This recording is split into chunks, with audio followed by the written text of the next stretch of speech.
Alright, so I thought I would make a tutorial of how I recreated the synth from the ending of Posthumous Forgiveness. Very dreamy synth, sounds like a Juno, probably is a Juno. Kevin has Juno, so it's a safe assumption. Uh, but yeah, here's what it sounds like.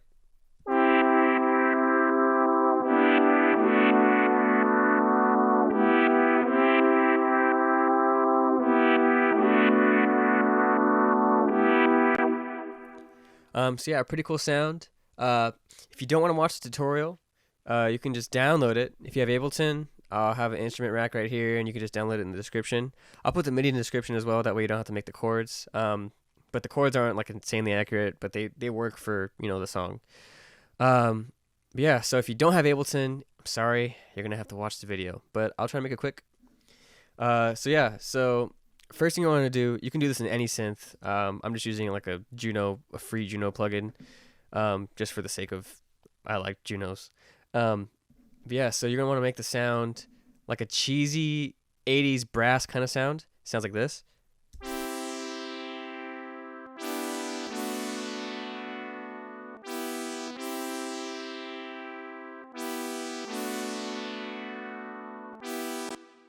Something to that effect.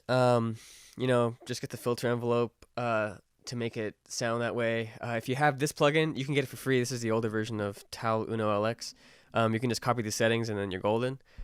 Maybe tweak them around a bit because I didn't nail it like completely, but this is pretty much the gist of the sound. In any other like soft synth, you're gonna have to probably just figure out yourself, but it shouldn't be too hard to get that little brassy sound.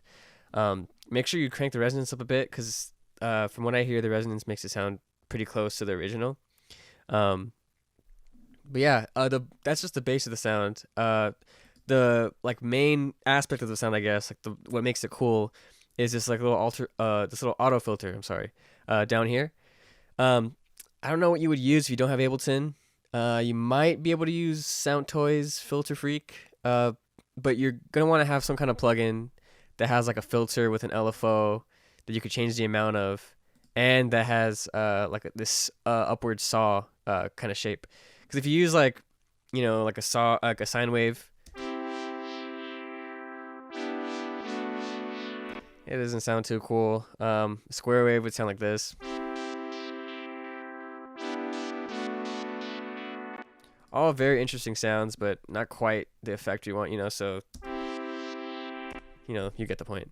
You don't want to mess with these settings right here. The frequency, the cutoff, basically where it's gonna, go up and down from.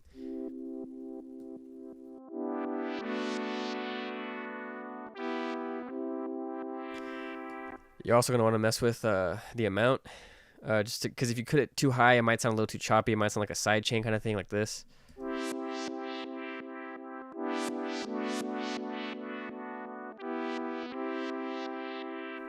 Right around there is where I found sounded closest to the song. The resonance, you don't really want to mess with too much because it's going to sound too like squawky.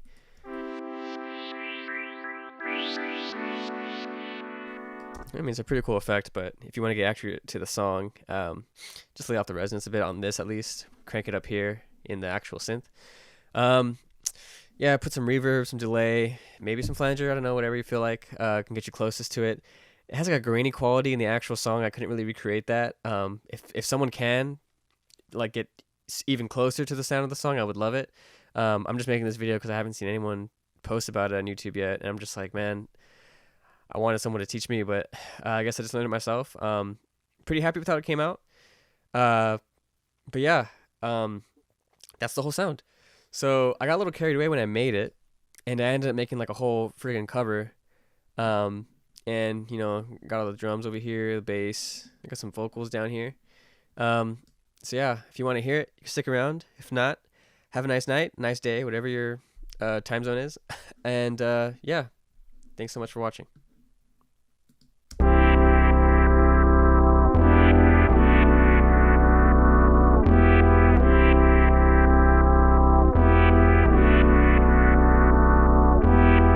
You running for cover, doing like any other, falling out with a lover. You didn't know that I suffered. What a thing to discover. There was time to to recover. One on one with each other, just a boy and a father. What I give for another, everything that I have.